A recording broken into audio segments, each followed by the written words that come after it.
ग्राम संसार कार्यक्रम सुनने वाले सभी बहन भाइयों को राम राम। श्रोताओं, आज महीने का तीसरा मंगलवार और आज के दिन हमारा विशेष प्रायोजित फोन इन कार्यक्रम होता है गन्ने की पाठशाला और इसके प्रायोजक हैं इंडियन पोटाश लिमिटेड। खेतों में जब पॉलीहेलाइट डाली जाएगी, आवश्यक तत्वों की कमी दूर हो जाएगी, मिट्टी की उर्वरता इससे बढ़ती जाएगी। आईपीएल की पॉलीहेलाइट, आईपीएल की पॉलीहेलाइट फसलों की जड़ और भी गहरी होती जाएगी, मजबूती के कारण फसलें गिर नहीं पाएगी, फसलों की उत्पादकता को खूब बढ़ाएगी, किसान भाइयों के जीवन में खुशियां आएगी। आईपीएल की पॉलीहेलाइट, आईपीएल की पॉलीहेलाइट मिट्टी की उर्वरता एवं फसल उत्पादन में अद्भुत वृद्धि के लिए प्रसिद्ध बहुपोषक प्राकृतिक उर्वरक आईपीएल की पॉलीहेलाइट समझदार किसानों की पहली पसंद। आईपीएल की पॉलीहेलाइट। तो जैसा कि हम सभी जानते हैं कि गन्ना हमारे देश की सबसे प्रमुख नकदी फसलों में से एक है और इसमें कीट रोगों चूहों का जो प्रकोप है वो अक्सर किसानों की मेहनत पर पानी फेर देता है। जी बिल्कुल श्रोताओं, जैसे कि गन्ने की फसल में जो प्रमुख रोग होते हैं लाल सड़न, स्मट रोग, गन्ना पीलिया रोग और इसके अलावा जैसे बात करें प्रमुख कीट top borer, early shoot borer, इसके अलावा और भी जो भी विस्तार से इसकी जानकारी होगी, समाधान होगा, वो हमारे आमंत्रित स्टूडियो में हमारे विशेषज्ञ हैं जो मौजूद हैं। आज हमारे साथ हैं डॉक्टर अवधेश कुमार डागर। आप वैज्ञानिक रह चुके हैं गन्ना अनुसंधान संस्थान मुजफ्फरनगर उत्तर प्रदेश में। और दूसरे हमारे साथ हमारे जो विशेषज्ञ हैं डॉक्टर जितेंद्र सिंह, आप महाप्रबंधक हैं गन्ना सकौती चीनी मिल से। और तीसरे जो हमारे साथ विशेषज्ञ हैं डॉक्टर यूएस तेवतिया, आप मुख्य कृषि वैज्ञानिक हैं इंडियन पोटाश लिमिटेड नई दिल्ली में। और आज का हमारा विषय है गन्ने की फसल में कीट एवं रोग प्रबंधन और चूहा नियंत्रण। और आज कार्यक्रम का संचालन कर रहे हैं निरंकार दत्त वशिष्ठ। आइए चलते हैं विशेषज्ञों के पास। किसान भाइयों नमस्कार। जैसा कि आज का हमारा विषय है गन्ने की फसल में कीट एवं रोग प्रबंधन और चूहा नियंत्रण, इस विषय पर हमारे साथ 3 विशेषज्ञ मौजूद हैं। इनसे जानकारी लेंगे हम विस्तार से और आपके जो जहन में कुछ सवाल होंगे आप उनका समाधान भी सीधे फोन करके पा सकते हैं। डॉक्टर अवधेश कुमार डागर जी, जितेंद्र सिंह जी, डॉक्टर यूएस तेवतिया जी, आपका कार्यक्रम में स्वागत है। सबसे पहले तो हम ये जानना चाहेंगे कि इस समय जैसे कि गन्ने की फसल खड़ी हुई है और बारिश भी काफ़ी हो रही है, किसान भाइयों के दिमाग में होता है कि गन्ने को बहुत ज़्यादा पानी की ज़रूरत है और पानी इसमें चलता ही रहना चाहिए। तो ऐसी स्थिति में आप क्या सलाह देंगे कि क्या ऐसे कार्य किए जाने चाहिए कि हमारी गन्ने की फसल बची रहे? डॉक्टर अवधेश कुमार डागर जी। वर्तमान में अगस्त के महीने में बारिश ज़्यादा हो रही है और बारिश ज़्यादा होने से फिर ये है कि इस समय गन्ने में पानी की वर्तमान में तो आवश्यकता नहीं है, लेकिन जो निचली सतह वाले खेत हैं या जहाँ पर जल भराव वाली स्थिति है वहाँ पर पानी शीघ्र से शीघ्र निकालने की किसान भाई प्रयास करें और जितनी जल्दी पानी निकल जाएगा उतना ही फसल आपकी बच पाएगी। अदरवाइज अगर फसल नहीं पानी में नहीं निकलेगा फसल में से, तब क्या होगा जब दिन में धूप निकलेगी और वो पानी गर्म होगा और पानी गर्म होने के बाद गन्ने की जड़ों को नुकसान पहुंचाएगा, फीज और था वाली परिस्थिति आएगी। ऐसी स्थिति में फसल की बढ़वार पर विपरीत प्रभाव आएगा और यहीं से ये जो अगस्त का महीना है, यहीं से एक जो पश्चिमी उत्तर प्रदेश में जो सबसे मुख्य गन्ने की जो किस्म है को 0238, इसमें एक रोग भी है और वो रोग है लाल सड़न रोग का। और लाल सड़न रोग अगस्त के महीने में सबसे ज़्यादा तीव्र गति से फैलता है। वो 2 तरीके हैं उसके फैलने के, एक तो बरसात के पानी के साथ भी फैलेगा और दूसरे नंबर पर वो जो फैलेगा वो उसके स्पोर्स जल से तो जाएंगे ही जाएंगे, जहाँ पर पानी नहीं है वहाँ पर अगर उमस हो रही होगी तो वहाँ पे भी उस रोग की और क्रॉनिक होने की संभावना बनी रहती है यानी अगस्त के महीने। उमस ज्यादा होती है, इस वजह से ज्यादा जी जी जी, ह्यूमिडिटी जहाँ 90% मिलेगी और 29 से 31 डिग्री सेंटीग्रेड तापमान मिलेगा, वहां पर इस रोग के और तीव्र होने की संभावना बढ़ जाती है। और जहां तक रोग के पहचान का है प्रश्न है, इस समय गन्ने की तीसरी और चौथी पत्ती ऊपर से आपको किनारों से सूखती हुई या पीली पड़ती हुई दिखाई दे रही होगी और बड़े टिपिकल तरीके से ये पत्ती सूखती हैं और दूर से इस रोग को पहचाना जा सकता है। और पास जाके जब आप देखेंगे उस गन्ने को, तो उस गन्ने की पोरी का रंग भी बदल रहा होगा। लाल रंग का हो जाएगा? नहीं, पोरी का रंग पर्पल कलर का हो जाएगा और जहाँ पे जो ग्रोथ रिंग है वहाँ से जड़ें भी उसमें से निकलने लगती हैं और गन्ना की पूरी लंबाई में सिकुड़ती है। और जब आप, ये तो हो गए वाह्य लक्षण, जब आप गन्ने को बीच में से चीरेंगे, चीरने के बाद आपको लाल रंग का गन्ना दिखाई देगा और साथ में उसमें सफ़ेद रंग के आपको धब्बे भी दिखाई दे रहे होंगे। जैसे ही गन्ने को आप चीरेंगे उसके अंदर से एक तीव्र अल्कोहल या सिरके जैसी गंध आ रही होगी। अगर इस तरीके के लक्षण आपको वर्तमान में खेत के अंदर परिलक्षित होते हुए दृष्टिगत हो रहे हैं, तो आप ये मान के चलें कि आपके खेत के अंदर रेड रॉट रोग का आक्रमण हो चुका है। तो इसका कारण क्या है डॉक्टर साहब? ये रोग दो तरीके से फैलता है और ये पेंडेमिक डिजीज है। पेंडेमिक डिजीज है और दुनिया के जिन जिन देशों में गन्ना बोया जाता है सब जगह ये फैलता है। ये रोग दो तरीके से मैंने बताया फैलने का, या तो शुरुआत में ये सीड बॉर्न डिजीज है और संक्रमित गन्ने की जब किसान भाई बुआई कर देते हैं और लाल गन्ने को उन्होंने नहीं ध्यान करा, छटाई नहीं करी बुआई के समय पे, अब क्या होगा, जब गन्ने को आपने बो दिया और जैसे ही वो गन्ना जमेगा उसके अंदर जो स्पोर्स हैं उसके, वो स्पोर्स जमीन के अंदर आ जाते हैं। जबकि लाल रंग तो एकदम दिखाई दे जाता है जब काची काटते हैं किसान भाई, तो जो निकाल देना चाहिए, बुआई के समय नहीं बिजाई की जाए। हाँ, ये एक बहुत बड़ी सावधानी वहाँ पे बरतने की आवश्यकता है, लेकिन किसान भाई जनरली इस बात पे ध्यान नहीं देते। डॉक्टर तेवतिया जी, इस समय और क्या क्या सावधानी किसान भाइयों को बरतनी चाहिए जो इस समय मौसम चल रहा है? देखिए, इस समय तो डॉक्टर साहब ने बिल्कुल सही बताया और जो टॉप बोरर पे भी नज़र रखनी चाहिए कि टॉप बोरर की आगे कौन सी ब्रीड आने वाली है। खेतों का निरीक्षण बराबर करते रहें और अगर पॉसिबल हो तो घास की सफाई करते रहें और नीचे की पत्तियां उतार दें, तो उससे जो चूहे वगैरह हैं वो भी कम होंगे। साफ सफाई रखें और मिट्टी सब भाइयों ने चढ़ाई दी होगी, किसान भाइयों ने, तो अब गन्ने का के बंधाई करके उसे गिरने से बचाएं। तो दूसरी बंधाई का टाइम चल रहा है, तो ये सारी चीज़ें अब किसान भाइयों को करनी चाहिए। अच्छा, बधाई में भी कुछ ध्यान देने की जरूरत है जब बधाई करते हैं गन्ने की। हाँ, पिछला एपिसोड पूरा बधाई पे था, हमने जो दिया था आकाशवाणी में। अगर कुछ भाई नहीं सुन पाए होंगे, मोटी मोटी बातें। हाँ, मोटी मोटी बातें ये है कि देखिए, जो साइंटिस्ट बताते पहली बधाई सिंगल मेढ़े को ध्यान में रख के करना चाहिए, लेकिन लेबर उसमें परेशान करती है क्योंकि उसका टाइम ज़्यादा लगता है उसमें। तो अगर पहले सिंगल मेढ़े को बांधे, जब पर्याप्त लंबाई हो जाए, पहली बंधाई जो है छाती पे, जब छाती पे आ जाए गन्ना बन के, गन्ना पूरा तैयार हो जाए छाती तक, उसके बाद में पहली बंधाई करनी चाहिए।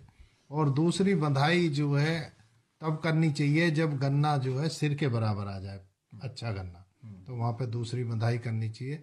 दूसरी बंधाइयों में 2 मेढ़ों को मिलाकर बंधाई करें, और क्योंकि अगर लंबाई ठीक होगी तो फिर उसमें जो टेढ़ा हो जाता है गन्ना, उसकी संभावनाएं कम हो जाती हैं और गिरने की भी संभावना कम हो जाती है। जो ऐसे पौधे हैं जो जूना के पास में आ रहे हैं, या तो उनको बाहर निकाल दें, उनको बांधे नहीं तो उनका जो है विकास रुक जाएगा, वो बेकार हो जाएंगे बिल्कुल। तो किसान भाई ये ध्यान रखें कि कभी भी जो ऊपर के पत्ते हैं उनको उसके साथ ना लपेटें, जो अगोले के ऊपर से बिल्कुल साफ होने चाहिए। और क्योंकि फोटोसिंथेसिस पत्तियों से होती है, इसलिए उनको ऊपर से खुला रहने दें। नीचे की पत्तियां जो पीली पड़ने लगती हैं उनको जूना में यूज करें। और पिछली बार हमने ये भी बताया, कुछ किसान भाइयों के सवाल आए थे कि अगर हम पत्ती यूज करना ना चाहें तो क्या बाहर से भी मटेरियल ले सकते हैं, रस्सी वगैरह बांधने की। तो उसमें ये भी सजेशन दिया गया प्लास्टिक की जो वो है उनको यूज ना करें, और जो सुतली है या जूट की जो रस्सियां हैं या बाण हैं उनको कहते हैं, उनका प्रयोग करें। या अलग से किसी अगर किसान भाई ने धान का पुआल बचा के रख रखा हो तो उसका भी जूना बना के अलग से इस्तेमाल कर सकते हैं। तो डॉक्टर जितेंद्र सिंह जी, जैसे कि जिक्र आया टॉप बोरर का, टॉप बोरर की जो समस्या है ये भी काफ़ी है, क्या पहचान है इसकी और क्या कुछ किया जाना चाहिए? टॉप बोरर करने की सबसे आज की उसमें सबसे ज़्यादा जो कीट है वो टॉप बोरर ही है, जिससे सबसे ज़्यादा नुकसान टॉप बोरर से होता है।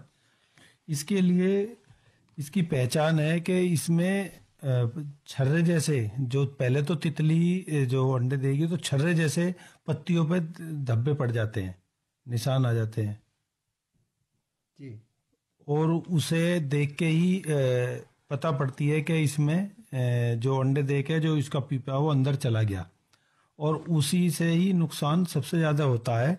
और अब जो है किसान भाइयों को ये हुआ है कि चौथी पीढ़ी के वह 3 पीढ़ी तो इसकी निकल गई, इसकी 6 पीढ़ी होती हैं और 5 पीढ़ी तक इसका ज़्यादा नुकसान होता है। तो चौथी पीढ़ी के जो तितली है वो अंडे देने की, उसमें अंडे देगी अब 5 दिन 5-7 दिन का वो है।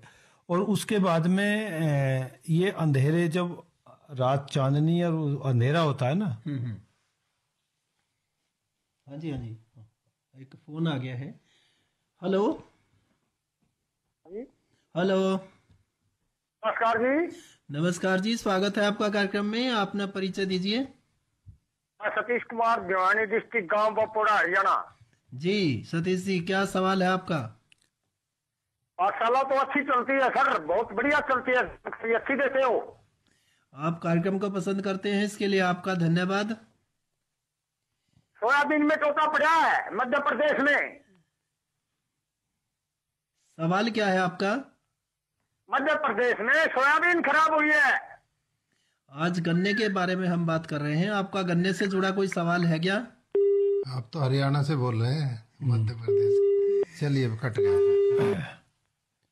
तो इसमें 5 एक दूसरा फोन भी आ गया है। हेलो हेलो, हाँ जी, नमस्कार, कार्यक्रम में स्वागत है आपका। परिचय दीजिए। सर मैं मेद सिंह गाँवडी भजनपुर से बोल रहा हूँ जी। जी, पुराने श्रोता हैं आप हमारे, मेद सिंह जी। हाँ, देखो जी, गन्ने से खांड भी बनती है, चीनी भी बनती है, बहुत अच्छी बात है, पर ये सिरका कैसे बनता है? सिरका बनाने की विधि बताएंगे आप? देखिए, सिरका बनाने की बहुत पुरानी विधि है जी। और सिरके का रस लेके उसको अच्छी तरह से छान के और मटके में रखा जाता है, जो मिट्टी का पका हुआ मटका होता है। हाँ जी। और उसमें जो है कुछ, देखिए, लोहे की कील डालते हैं एक जी। उससे फर्मेंटेशन होता है उसका, उसको दबा के रख दिया जाता है। और देखिए, बिल्कुल आपने सवाल तो बहुत अच्छा पूछा है, और जो रस का सिरका है उसका कोई जवाब नहीं है। जो आजकल मार्केट में सिरका मिलते हैं जिनका सफ़ेद कलर होता है ना, उनमें बिल्कुल भी जान नहीं होती है। एक बार अगर कुछ डालेंगे, मिर्च या आप मूली की कतले डालें। बताइए, मान लो अगर हम 2-2.5 किलो का सिरका बनाना चाहते हैं, हाँ। तो उसमें कितनी कील डाली जाएंगी, मटका में कितना डाला जाएगा, ये बताइए आप। देखिए, मटके में आप कील आप डाल दीजिए, उसमें कील की मोटाई अगर 1 उंगली के बराबर है जी, तो आप उसमें 2 किलो 2 इंच डाल दीजिए। अच्छा जी, ठीक है। और वैसे मैं आपको सलाह दूं जी, एक मैं भी सलाह दूं, कोई अगर आपके गांव में बड़ी बूढ़ी हो ना जो सिरका डालती है, हाँ जी, वो बहुत अच्छा तरीके से बता सकते हैं हमारे बुजुर्ग लोग। क्योंकि आजकल नई पीढ़ी जो है सिरका ये कम कर दिया है उसने गांव में, और वो इतना अच्छा कभी कभी बैठ भी जाता है और कभी कभी नहीं भी बैठता है वो। सर जी, मेरी एज 72 ईयर है। हाँ जी। गाँव में भी बहुत है। हाँ। हमने सीखा है पहले ही बनाना।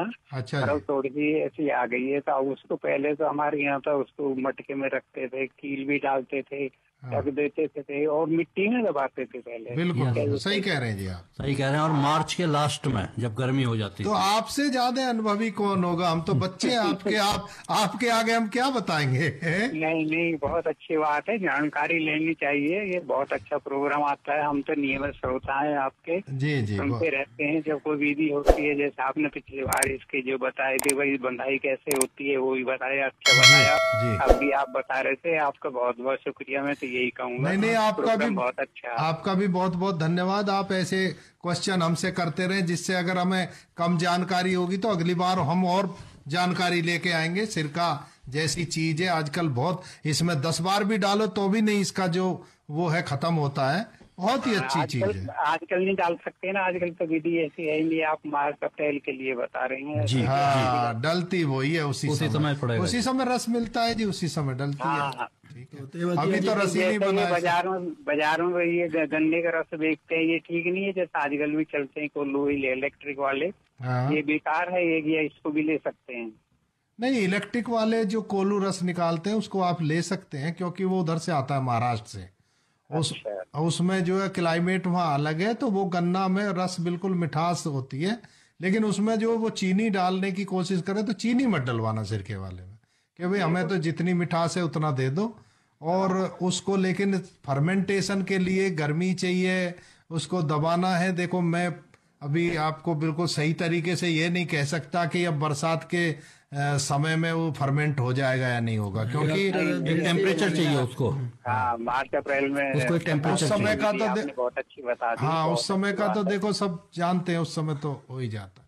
बहुत बहुत धन्यवाद साहब आपका। नमस्कार। एक और श्रोता लाइन पे आ गए हैं। Hello hello hello hello. हाँ जी, नमस्कार। हाँ सर, नमस्कार। रामचंद्र यादव कुशीनगर से बोल रहे हैं सर। जी यादव जी। सर लाइव चल रहा है सर? हाँ बताइए, हाँ, आपका लाइव है, लाइव प्रोग्राम चल रहा है। आपका क्या सवाल है? सर इधर कुशीनगर जिले में सर खड्डा चीनी मिल के अंतर्गत हम किसान हैं सर। जी जी IPL खड्डा चीनी मिल। जी सर इधर बहुत खर पतवार हो रहा है सर, गन्ने में इतना खर हो रहा है कि जिससे बहुत दिक्कत हो रही है। इसको समाधान सर बताइए। देखिए, इस समय मैं आपको कोई भी केमिकल छिड़काव की सलाह नहीं दे सकता। वो जैसे शुरू में जब हम गन्ना हाँ, शुरू में शुरू के लिए बताइए सर। शुरू के लिए दे सकते हैं। देखिए, जब आप गन्ने की बुआई करते हैं तो बुआई करने के बाद में जब मिट्टी ढक दें आप अपने उस पेंडे पे या जो गन्ने के टुकड़े पे, उस समय एट्राजिन का 1% का घोल बना के उस पे छिड़काव कर दें मिट्टी पे। एट्राजिन, हाँ जी जी। तो वहाँ पे मिलता है ना आपके वहाँ गोदाम पे? हाँ, गोदाम पे मिलेगा आपको। और अगर गोदाम पे नहीं भी मिलेगा, अभी अगर पहुंचा नहीं होगा तो हम पहुंचवा देंगे वहाँ। लेकिन अभी तो आपको जरूरत नहीं है, जरूरत पड़ेगी आपको अक्टूबर में जब बोओगे आप। जी जी जी। तो तब तक अवेलेबल हो जाएगा वहाँ पे। बसंतकालीन बुआई? हाँ, बसंतकालीन बुआई में करोगे तब तक तो पक्का ही हो जाएगा। वो तो फरवरी मार्च में करेंगे आप जी। और सर वो कितने का आ रहा है? अब वो वहीं बताएंगे आपको, रेट वगैरह तो वहीं बताएंगे। ठीक है, रेट की लिस्ट हम नहीं रखते हैं यहाँ, रेट वगैरह वहीं आपको बताएं, लेकिन वाजिब दामों में मिलेंगे आप। ठीक है, धन्यवाद, आपने सवाल किया। एक और श्रोता लाइन पे आ गए हैं। Hello hello hello. हाँ जी, नमस्कार। हाँ नमस्कार जी। परिचय दीजिए अपना। आप एक तो रेडियो एक मिनट सुन लीजिए। ग्राम हिमायूपुर मवाना क्षेत्र से, मवाना शुगर मिल के पास। आप रेडियो बंद कर दीजिए, आपकी रेडियो से आवाज वापस आ रही है। आप फोन पे ही बात करिए प्लीज, या धीमी कर दीजिए रेडियो को। ठीक है। हाँ जी, ये तो बॉर्डर वाली बात चल रही थी जी, इसके बारे में पता करना था। हाँ, तो डॉक्टर जितेंद्र सिंह जी ये टेढ़ा और लाल पत्ता हो रहा है इसका। हाँ, बता रहे हैं जी। इसके जो पत्ते इसके लाल से और जो छिद्र हो जाते हैं, तो ये टॉप बोरर की पहचान है कि इसमें टॉप बोरर का कीड़ा अंदर गया हुआ है, लगा हुआ है। और इसके समाधान बरसात में खत्म नहीं होता, ये बरसात में खत्म होता है। इसकी पीढ़ी होती है और पीढ़ी होने के बाद पीढ़ी ही इसकी आगे बढ़ती है और अब ये जो समय चल रहा है कि अब इसकी जो तितली है वो अंडे देगी। और ये अच्छी बात है, आपके मवाना साइड में या कहीं भी बारिश अच्छी हो रही है तो जो तितलियों ने अंडे दिए हैं तो वो बारिश से खत्म भी हो गई।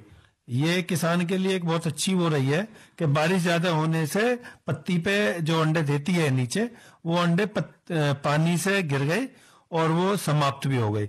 अब इसकी छुटपुट जो अगली पीढ़ी की तैयारी है वो अब है। इसके लिए सबसे अच्छा जो मैनेजमेंट है वो लाइट ट्रैप है। और लाइट ट्रैप लगा जोरे पर इनकी रेडियो चल रही है इनकी। आप रेडियो बंद कर दीजिए। आपसे हेलो। की थी आपके गन्ने में जो आप बोल रहे हैं चौथी या पांचवी पत्ती पीली होके, क्या उसमें लाल रंग के धब्बे दृष्टिगत हो रहे हैं? ऐसा दिखाई दे रहा है आपको? हाँ जी, खेत के जोरे पर एक कोने पे जाता है। हाँ हाँ, उसके गन्ने की जरा जड़ उखाड़ के देखिएगा। गन्ने के अंदर या तो आपके रूट बोरर होगा या व्हाइट ग्रब के सिम्टम है ये। ठीक है, ठीक है जी। हाँ। और गन्ने की कौन सी किस्म आपने बो रखी है? 35 है जी, 35 13-235 कोसा 13-235 है। क्या आपका जंगल रेतीला है, सैंडी सॉइल है? हाँ, रेतीला है जी कुछ। हाँ, रेतीला जंगल है तो इसका मतलब वहां पे आपके उस रूट बोरर की शिकायत आपको दिखाई देगी। जड़ उखाड़ के आप गन्ने को उखाड़ के जब आप देखेंगे और नीचे वाली पोरी को जब बीच में से फाड़ेंगे तो वहां पे लाल रंग का एक सफेद रंग की एक छोटी सी सुंडी आपको दिखाई देगी नीचे की पोरी में। अगर ऐसा दिखाई दे रहा है तो एक दवा आती है क्लोरपाइरिफास 20 cc की। 1 लीटर पानी में 2 ml उस दवा को डाल के जड़ों के पास ड्रेंचिंग कर दीजिएगा ताकि आगे इस कीड़े के नुकसान को रोका जा सके। जो दीमक की रोकथाम के लिए भी दी जाती है। देखा जी, वो सुंडी गोल है, मोटी सी छोटी सी। हाँ, वो रूट बोरर कीड़ा है, जड़ बेधक कीड़ा है वो टॉप बोरर नहीं है, रूट बोरर है आपके खेत में। उसके लिए क्लोरपाइरिफास की ड्रेंचिंग करनी पड़ेगी आपको। ठीक है जी, धन्यवाद। आपकी समस्या का समाधान हो गया होगा, ऐसे हम उम्मीद करते हैं। और अब एक और श्रोता लाइन पे आ गए हैं। हेलो हेलो हेलो, शायद संपर्क कट गया है। डॉक्टर अवधेश कुमार जी, जो अभी जिक्र किया, सफेद मक्खी की भी समस्या आती है। जी जी जी जी, तो इसकी रोकथाम के लिए कैसे? वर्तमान में वेस्टर्न यूपी के अंदर सफेद मक्खी का इंसिडेंस इस बार ज्यादा देखा जा रहा। मैं भी कई चीनी मिल क्षेत्रों में गया हूं, देख के आया हूं। सफेद मक्खी है। सफेद मक्खी की एक्चुअल में उत्तर प्रदेश में 2 प्रजातियां पाई जाती हैं। एक तो एलिरोवेलेक्स है और दूसरी है नियोम स्केलिया वर्गाई। लेकिन जो पहली प्रजाति है ये जो है ज्यादा दिखाई देगी। इसकी पहचान क्या है? इसकी पहचान ये है। एक श्रोता और लाइन पे आ गए हैं। Hello hello hello hello hello. हाँ जी, नमस्कार। नमस्कार जी। अपना परिचय दीजिए, कहाँ से बोल रहे हैं? जी, मेरा नाम भूदेव सिंह है, जिला अलीगढ़ से बोल रहा हूँ, यूपी से। जी भूदेव जी, हाँ, क्या सवाल है आपका? ये लाइट ट्रैप कहाँ से मिलेगा जी सर, ये पूछ रहा था। लाइट ट्रैप के लिए आपको कुछ नहीं करना है। मार्केट में आप जाएंगे, बहुत लाइट ट्रैप दिखाई दे रहे हैं।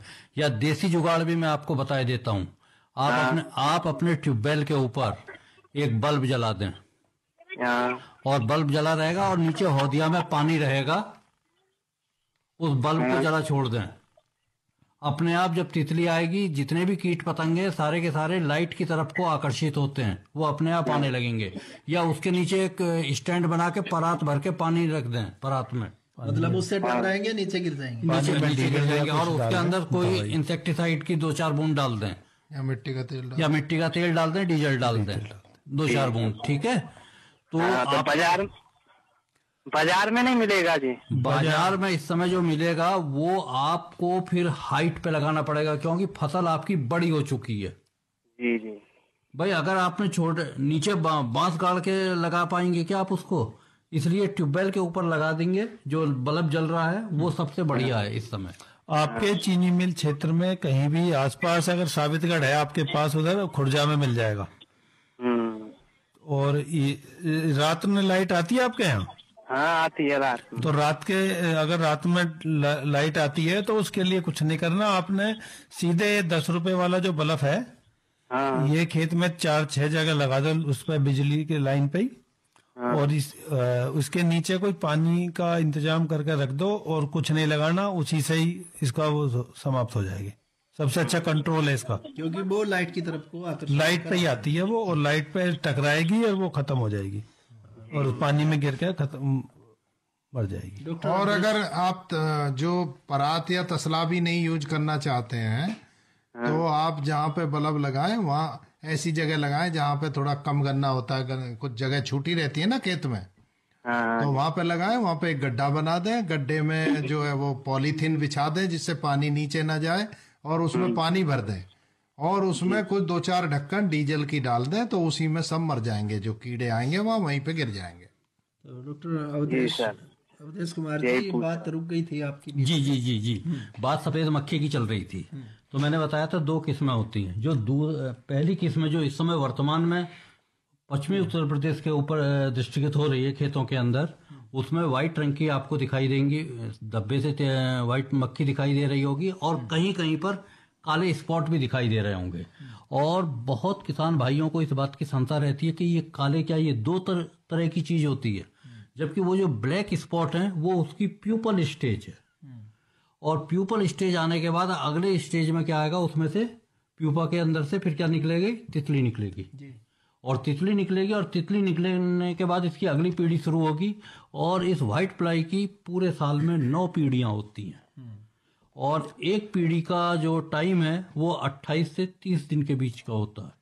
और जैसे ही अगली पीढ़ी इसकी आएगी, आप किसान भाई यदि गौर से देख रहे होंगे, खेत में जो टॉप की ऊपर की पत्ती होंगी वो बिल्कुल स्वस्थ होंगी, वहां पे व्हाइट फ्लाई बिल्कुल नहीं होगी। डॉक्टर अवधेश कुमार डागर जी, अब हम ये जानना चाहेंगे कि जो हम बात कर रहे हैं कीटों की, बीमारियों की, इसके अलावा आज का हमारा विषय है जिसमें चूहा नियंत्रण की भी बात है।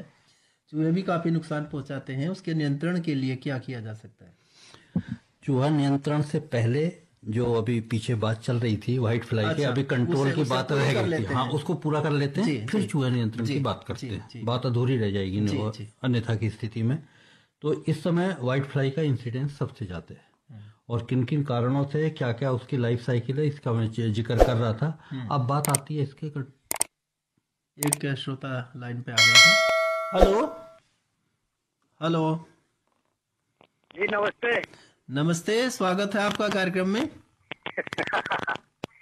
गढ़गंगा नई बात से बोल रहा हूँ, घनश्याम जी। घनश्याम जी, ये गन्ने के बारे में पूछना है, किस तरह की बनाई होनी है। कितना बड़ा गन्ना हो गया जी आपका? गन्ना होगा ये, हाथ उठाओ। हाथ उठाओ। एक भी बांधी है अभी नहीं? एक भी बंधाई करी है कि नहीं? हाँ कर रहा होगा बंधाई। कौन सी बंधाई है? ये सजी में पत्ता फाड़ के जून बना के बांधता हूँ। नहीं, कौन सी बंधाई है? पहली, दूसरी, तीसरी? पहली पहली पहली पहली पहली पहली बांध दिया या बांध रहे हो अभी? नंबर लगा दिया बांधने का। बांधने का लगा दिया, अच्छा। लेकिन गन्ना कितना ऊंचा हो गया? गन्ना पोरी बन जाती है। आदमी से 1 हाथ ऊंचा होगा। वो पहली कर रहे हो? अब तो दूसरी आ जानी चाहिए थी। बताओ, इधर गली पानी आएगा, डॉक्टर साहब इलाके में पानी भर रहा। अच्छा, गिरी तो नहीं है लेकिन अभी तक? ना गिरी ना, अभी गिरी ना। हाँ, तो फिर तो आप ऐसा करो, 2-2 मेढ़े मिला के ना, और आमने सामने करके, और जून जो आप कह रहे हो सूखी पत्ती उतार के लगा रहे हो? हाँ, नीचे की जड़ की पत्ती उतारते हैं, जून बनाना है। चलो बना लो, वो भी बढ़िया है, और जून लगा दो, बढ़िया। तो आप तो मुझे अनुभवी किसान लग रहे हो, आपको बताने की मेरे हिसाब से जरूरत तो है नहीं। लेकिन अच्छा है आप हमसे बात कर रहे हो, आपका बात करने का मन किया, बहुत अच्छा लगा। चलिए, फोन करने के लिए आपका धन्यवाद। जी डॉक्टर जी, बात इसके कंट्रोल की चल रही थी। वर्तमान में फसल तो बड़ी हो चुकी है। व्हाइट फ्लाई में है क्या, व्हाइट फ्लाई पत्ती की निचली सतह पे आपको दिखाई देगी, और जब निचली सतह पे दिखाई देगी और फसल बड़ी हो गई है, उस समय आपको किस तरीके से इस पे छिड़काव किया जाए, कंट्रोल किया जाए, ये थोड़ा सा बड़ा दुष्कर कार्य है। लेकिन फिर भी इसके लिए एक दवा है इमेडाक्लोप्रिड 17.8 SL की, 0.5 ml 1 लीटर पानी में आधा ml दवा, और 0.3 ml अगर यदि हम नीम का तेल यूज कर लें जो रिपेलेंट का काम करेगा, और स्प्रे करें कि 1 बीघे में कम से कम 100 लीटर या 1 एकड़ में 500 लीटर पानी। डॉक्टर साहब एक श्रोता लाइन पे आ गए हैं। हेलो हेलो हेलो, हाँ जी नमस्कार। जी नमस्कार सर। परिचय दीजिए अपना। जी मैं उड़ीसा से बात कर रहा हूँ, कटक डिस्ट्रिक्ट से बात कर रहा हूँ सर। जी मेरा नाम सागर दास है। मैं यहाँ पर 3 एकड़ का फार्मिंग, गन्ने का खेती का फार्मिंग कर रहा हूँ जी। अभी रुको सर। हाँ सवाल बताइए अपना। जी हेलो जी बोलिए सर। हाँ जी सुन रहे हैं हम, बताइए। अभी जो गन्ने के खेत का चल रहा है सीजन, मौसम की थोड़ा सा बारिश के वजह से गन्ने के खेत थोड़ा सा नीचे गिर गया है। ओके जी। और वो चूहे का थोड़ा सा प्रॉब्लम, यहाँ से ज्यादा चूहा है, बस कटेंगे ऊपर हो जाएगा। वो क्या करना पड़ता है चूहे के नियंत्रण का? चूहे की सापेक्ष यदि बात करी जाए, यदि गन्ना आपका गिर गया है, सबसे पहला सवाल तो यह उठता है, जैसे ही गन्ने की फसल गिरती है, गन्ने की फसल गिरते ही 72 घंटे के अंदर उस गन्ने की फसल को खड़ा आपको करना है। अगर गन्ने की फसल को खड़ा नहीं करेंगे तो उसमें से नीचे से रूटिंग हो जाएगी, और जो सुक्रोज एक्युमुलेशन की प्रक्रिया शुरू हुई है उसका डाइवर्जन हो जाएगा, पहली चीज। दूसरे नंबर पे जब गन्ना गिरेगा तभी उसके अंदर रोडेंट्स का अटैक होगा। जी सर। और वहां पे किसान को 2 तरीके से नुकसान होता है, उधर तो वजन कम हो रहा है, उधर चूहे का भी अटैक हो रहा है। और चूहे का जो अटैक होगा, बेंडिकोटा बेंगालाइसिस एक चूहे की, भारतीय चूहे की किस्म है। हाँ, और उसकी जो पूंछ है आप देखिएगा, उसकी पूंछ बहुत लंबी रहती है जी, आंखें उबली हुई रहती हैं। तो और अब फसल बड़ी हो गई है, गन्ना गिर गया, कैसे चूहे को आइडेंटिफाई करें खेत में, ये भी एक बड़ा दुष्कर कार्य है अपने आप में। जी सर। अब इसको कंट्रोल करने के लिए एक दवा आती है जिंक फॉस्फेट। अब कैसे आप पहचानेंगे कि उस खेत में किस जगह पे चूहा है? जी सर। जहां पे आपको सबसे ज्यादा ताजी खुदी हुई मिट्टी दिखाई दे रही होगी, जी, वो रोडेंट चूहा उसी बिल के अंदर होगा। जितनी मिट्टी पुरानी होती जाएगी उस जगह को वो छोड़ता जाता है, नई जगह को पहुंचता जाता है। चूहे की एक आदत होती है कि वो बराबर खुदाई करता रहेगा। अगर वो खुदाई नहीं करेगा तो उसके दांत इतने बड़े हो जाएंगे, वो फिर उसको मर जाएगा, डेथ का उसका कारण बनेगा। जी सर। अब जिस बिल के पास ताजी मिट्टी, इनकी रेडियो चल रही है, उसे बंद कर लीजिए रेडियो को अपने। जी सर। जी सर। जिस बिल के पास ताजी खुदी हुई मिट्टी है, धीरे से उसकी जो है आप मिट्टी हटाएं, और जिंक फॉस्फेट जो दवा है, एक आटे को भून लें और उसकी जिंक फॉस्फेट थोड़ी थोड़ी उसमें बराबर की दवा मिलाकर उसकी गोलियां बनाकर, 1 ग्राम दवा और 49 ग्राम आटा, चाहे तो धान का हो और चाहे वो गेहूं का हो। अच्छा, ये डोज है उसकी। हाँ, ठीक है। और वो गोलियां बना के कागज में लपेट के आपको रखना है। ध्यान रहे, यदि पहली बार में चूहे ने गोली खा ली तब तो खा ली, अगर अदरवाइज चूहा बहुत शातिर है, वो दोबारा में उस गोली को खाएगा नहीं। जी। और दवा रखने से पूर्व ये भी सुनिश्चित कर ले कि खेत के पास पानी ना हो। अगर उसने गोली खाई और गोली खाने के बाद उसके गले को वो चोक करती है, उसको प्यास लगती है और चूहा पानी की तरफ को भागता है। अगर उसको पानी नहीं मिलेगा, बिल के बाहर आके वो मर जाएगा। अगर पानी मिल गया तो फिर वो चूहा आपका सरवाइव कर जाएगा। ये टेक्निकल चीज है। और 1 एकड़ के अंदर यदि 15 और 20 चूहे के बिल हैं तो मान लिया जाता है कि वहां पे आपको जो है नुकसान किसान को ज्यादा होने लगा। जी सर। उम्मीद है इनकी समस्या का समाधान हो गया होगा। हाँ, तो डॉक्टर साहब आप अपनी बात को आगे जारी रखें। अच्छा, बात व्हाइट फ्लाई की चल रही थी। व्हाइट फ्लाई के लिए कंट्रोल के लिए मैं बात कह रहा था कि 1 लीटर पानी में 0.5 ml इमेडाक्लोरपिड, 500 लीटर पानी करीब 1 एकड़ खेत में इस समय लगेगा। फसल बड़ी हो चुकी है। जब फसल बड़ी हो गई है और साथ में उसमें थोड़ा हमने नीम का तेल भी डाल दिया, वो रिपेलेंट का काम करेगा। और उसका स्प्रे इस हिसाब से होना है कि गन्ने की पत्तियां तर हो जाएं, और तर तभी होंगी तभी वो दवा पीछे पत्तियों के पहुंचेगी। अगर आपने बाहर से ऐसे दूर से इस पे फुहारा लगा दिया व्हाइट फ्लाई के पास तक नहीं पहुंची तो आपका कंट्रोल नहीं हो पाएगा। इसकी जो आपतन की वजह है कि ये व्हाइट फ्लाई क्यों आती है, जो लिटरेचर में देखने से ये भी मिलता है कि जहां पर नाइट्रोजन की कमी या जल भराव या क्षारीय जमीन होती वहां पे इसका आपतन ज्यादा दिखाई देता है। और शुरुआती दौर में एकदम इंसिडेंस इतना नहीं बढ़ता है, 15 जुलाई के आसपास दिखाई देने लगेगी। जैसे ही ये पत्तियों के ऊपर दिखाई दे, पहला इसका यांत्रिक कंट्रोल यही है कि पत्तियों को, ग्रसित पत्तियों को तोड़कर खेत से बाहर कर दें। अगर उस टाइम आपने ध्यान नहीं दिया तो धीरे धीरे अगस्त के बाद इसका आपतन बहुत तेजी के साथ बढ़ता जाता है और फिर आपको रासायनिक नियंत्रण पे आना पड़ेगा। चाहे आप इमेडाक्लोरपिड दवा का इस्तेमाल कर लें या थायोमेथोक्सम एक दवा है, 0.5 ग्राम प्रति लीटर पानी की दर से आप स्प्रे कर सकते हैं, या एक पायरीप्रॉक्सीफाइन एक दवा है 2 ml प्रति लीटर के हिसाब से ग्रसित पत्तियों के ऊपर छिड़काव करके आप अपनी फसल की सुरक्षा कर सकते हैं। डॉक्टर जितेंद्र सिंह जी, रूट बोरर के बारे में आप बता रहे थे, तो रूट बोरर के बारे में बताइए हमारे किसान भाइयों को कि इस तरह से मतलब क्या नुकसान करता है ये, किस तरह से इसकी पहचान करें और कैसे नियंत्रण करें।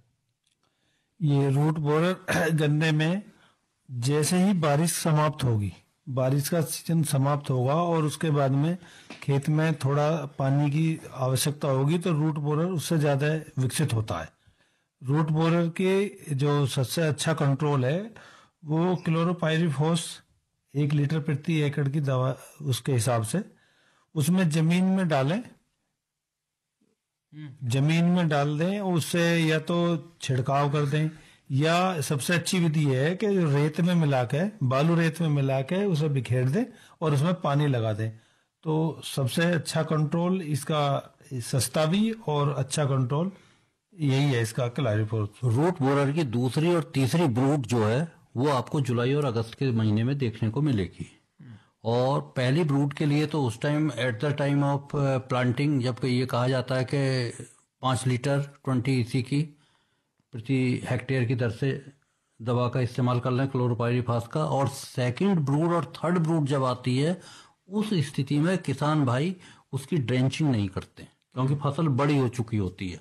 और जब इसका आपतन होगा इस रूट बोरर कीड़े का तो चौथी और 5वीं पत्ती आपको पीली दिखाई देगी और कहीं पे उस पर लाल रंग के धब्बे भी आपको दिखाई दे रहे होंगे और नीचे से रूट को बुखारा होगा और अंदर को इंजरी करेगा, इंजरी करते हुए चलेगा। उसी के साथ साथ फिर विल्ट डिजीज का भी आपतन आपके खेत पर परिलक्षित होता हुआ दिखाई देगा। और ये ऐसी स्थिति से बचने के लिए जुलाई के 2nd या 3rd वीक में 2 लीटर प्रति एकड़ की दर से 20 EC की क्लोरोपाइरीफॉस की दवा को ड्रेंचिंग कर दें, या ड्रेंचिंग नहीं कर पा रहे हैं 50-60 किलो सूखे रेत में मिलाकर खुडो खूड उसको डाल दें और उसके बाद खेत के अंदर पानी भर दें ताकि इस कीट का समय रहते नियंत्रण किया जा सके। और इसका 118 वैरायटी में सबसे ज्यादा देखने में सबसे ज्यादा इसमें मिलती है और 13235 में, इसका 238 में कम प्रभाव होता है, इन वैरायटियों में ज्यादा होता है इसका। तो इसकी देखभाल उसके लिए ये अपना किसान सतर्क रहे। और उसमें इसके अलावा डॉक्टर US तेवतिया जी, किसान भाइयों को किन बातों का ध्यान रखना है इस समय ताकि वो अपनी गन्ने की फसल को बचा सकें? देखिए, इस समय अगर किसान ने अपना गन्ना गिरने से बचा लिया तो समझो उसकी जीत पक्की है। सारा नुकसान अगर गन्ना गिर गया उसके चूहे भी लगेंगे, उसमें जड़ें निकलने लगेंगी, उसका वजन भी घटेगा और दूसरी बात लास्ट में कटाई वाली लेबर भी ना मिले, वो भी देख के दुगने पैसे मांगेगी कि ये नहीं कटेगा क्योंकि इधर उधर गिर जाता है। तो उसमें एक श्रोता लाइन पे आ गए हैं। हेलो सर, नमस्कार। नमस्कार जी, मैं उपेंद्र कुमार बोल रहा। डॉक्टर साहब के नाम राशि बोल रहे हैं, ग्राम जिला मुजफ्फरनगर जी। सर इसमें गन्ने में जो है 235 भी है, 18 भी है, इसमें क्या नाम टॉप बोरर लग रहा। अच्छा, टॉप बोरर लग रहा है। हाँ, ये सुंडी भी है, हरी हरी भी है और काली सी भी है। हरी भी और काली सी भी?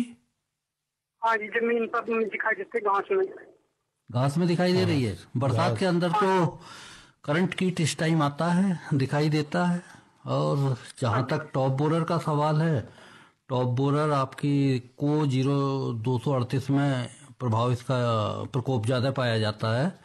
और वर्तमान में बचने के लिए, टॉप बोरर से बचने के लिए 2 चीज़ें हैं। या तो आप लाइट ट्रैप का प्रयोग कर सकते हैं खेत में, या फिर ट्राइकोकार्ड।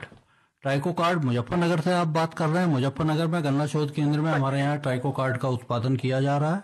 आप वहाँ पे हाँ, वहाँ पे मिल जाएंगे। 50 रुपए का एक कार्ड है, वहाँ पे आपको मिल जाएगा। और हर 15 दिन के बाद उस कार्ड को बदलना पड़ेगा। उसकी जो डोज है, एक कार्ड के अंदर 20,000 अंड प्रतिजीवी प्रति एकड़ की दर से वो रोपित किए जाते हैं। कार्ड को 4 हिस्सों में काट कर खेत के कोनों पे दोपहर बाद उसको स्टेपल करके लगा दें। निश्चित रूप से जो आगामी आने वाली टॉप बोरर की पीढ़ी है, उस पर वो प्रभावी रूप से नियंत्रण करेगा। स्प्रे के लिए जो हो कोई स्प्रे के लिए अब किस चीज का स्प्रे कर रहे हैं? जो वैज्ञानिक संस्तुति थी, मैंने तो उसके सापेक्ष आपसे बात बताई है। सबसे प्रभाव एमामेक्टिन का है। इसमें 100 ग्राम प्रति एकड़ की दर से। हाँ, इमामेक्टिन ही जो भी अब प्रभाव कर सकती है, यही है। बाकी कोई ऐसी वो नहीं है कि जिससे इसका प्रभाव अधिक होगा। ये ट्राइकोकार्ड ही लगा देगा। हाँ, ट्राइकोकार्ड और लाइट ट्रैप, इससे अच्छा कोई समाधान नहीं है। 15 दिन के अंतराल पे बदले भी जाते हैं वो ट्राइकोकार्ड। ठीक है, ठीक। धन्यवाद। तो डॉक्टर साहब बता रहे थे कि गन्ना गिर जाता है तो उससे कई तरह के नुकसान होते हैं। देखिए, सबसे पहला नुकसान होता है कि गन्ने का वजन घट जाता है। दूसरा, जड़ें निकल आती हैं उसमें से। उसको काटने के लिए लेबर बहुत परेशान करती है। काटने के लिए राजी होगी तो पैसे ज़्यादा मांगेगी, और वो बुग्गी में भरने में भी बहुत दिक्कत करता है, इधर उधर को होता है। तो गिरने से जिसने अपना गन्ना बचा लिया, उसका वजन भी बढ़ा रहेगा और उसको सब तरह की सुविधाएं अच्छी रहेंगी और वो अच्छी पैदावार काटेगा। चूहों से भी बचा रहेगा। और साथ में जब गन्ना गिर जाता है तो एक कहा जाता है मुजफ्फरनगर में कि गन्ना कोनी ले गया, और कोनी लेने से जब वो बुग्गी में भरा जाएगा तो वो भरने में सबसे ज्यादा, ट्रांसपोर्टेशन में सबसे ज्यादा दिक्कत आती है। तो डॉक्टर अवधेश जी, जो हमारे किसान भाई हैं, इन्हें परेशानी ज़्यादातर आती है बीमारियों की, कीटों की, और कौन सी ऐसी बीमारी है जिससे कि हमारे गन्ने प्रभावित हो सकते हैं? वर्तमान में 2 चीज आपको दिखाई दे रही है। पोका बोइंग रोग भी इस टाइम दिखाई दे रहा होगा। पोका नाम सुन के बड़ा अजीब सा लगता है। पोका एक जापानीज वर्ड है। इसका मतलब है चोटी का विकृत हो जाना या चोटी का कुरूप हो जाना। पोका बोइंग में बीच की गोफ की पत्तियां, वो जो है पीली पड़ रही होंगी, उनका हरापन खत्म हो रहा होगा, और ऐसा लग रहा होगा पत्तियों के ऊपर खिंचाव पड़ रहा है। पत्तियों में आड़े तिरछे छेद होकर गिर जाती हैं पत्तियां गलकर। उसकी जो क्लोरोटिक स्टेज है। अब इस समय आपको अगर पोका बोइंग आपके खेत में दिखाई दे रहा है, उससे कंट्रोल के लिए जो सबसे बढ़िया रेमेडी है वो ये है COC का स्प्रे, 0.2% कॉपर ऑक्सीक्लोराइड। अब बात आती है कि इसकी दवा की। कह देना बहुत आसान है कि COC कह दिया। COC के लिए अब दवा जो सबसे बढ़िया है वो ब्लाइटॉक्स 50, और फंजीसाइड है। ये फंजीसाइड है, यस, कॉपर बेस्ड फंजीसाइड है। ब्लाइटॉक्स 50 1 लीटर पानी में 4 ग्राम दवा। और अगर आपका 500 लीटर 1 एकड़ में आपका लग रहा है पानी, तो 500 के हिसाब से 4 के हिसाब से 2 किलो दवा हो गई। थोड़ा सा उसके अंदर वो मिलाते हैं स्टिकर, सर्फ या शैम्पू डाल दे जिससे दवा चिपक जाए और पानी कम लगेगा, क्योंकि पृष्ठ तनाव पानी का कम हो जाएगा तो पानी भी कम लगेगा। और इस बात का विशेष ध्यान रखें कि दिन वो चुने स्प्रे करने के लिए जब आपको ये दिखाई दे रहा हो। आजकल तो बहुत कुछ मौसम का पता लग जाता है कि एक आध दिन बारिश ना हो। पता चला कि आपने स्प्रे करा और उसके बारिश हो गई तो वहाँ पे फिर आपको भरपूर फायदा उसका नहीं मिल पाएगा। एक चीज और कहूंगा इसी में कि खुद भी स्प्रे करें, क्योंकि ये एक एयरबॉर्न डिजीज है, हवा से फैलने वाली बीमारी है। खुद भी करें, अपने पड़ोस वालों को जो किसान हैं उनको भी कहें कि आप भी इस दवा का इस्तेमाल करें, ताकि प्रभावी रूप से इस रोग पर नियंत्रण पाया जा सके। वैसे ये बारिश अधिक हो रही है तो इससे धुल जाता से अब काफी कंट्रोल है, धुल जाता अपने आप ही, इसका काफी कंट्रोल है। अब फुक्का बोइंग के बहुत कम लक्षण है, इस बार फुक्का बोइंग कम दिखाई दे रहा। हाँ, क्योंकि बारिश अच्छी है। और जिसमें लगा था उसकी भी बढ़वार स्टार्ट हो गई है, क्योंकि वो खत्म हो गया बारिश के, ये उमस से होता है ना ज्यादा। अब डॉक्टर तेवतिया जी ये जानना चाहेंगे कि जो बीमारियां और कीट लगते हैं हमारी फसलों में, मोटे मोटे तौर पर किसान किन बातों का ध्यान रखे कि उनकी फसल सुरक्षित रह सके? देखिए 8 टी है, मैं 8 टी बता देता हूँ अगर किसान को ध्यान रखना है जी। तो नंबर 1, टॉप वैरायटी का चयन करें बोने के लिए। बीज के लिए टॉप 1/3 पोर्शन का चयन करें।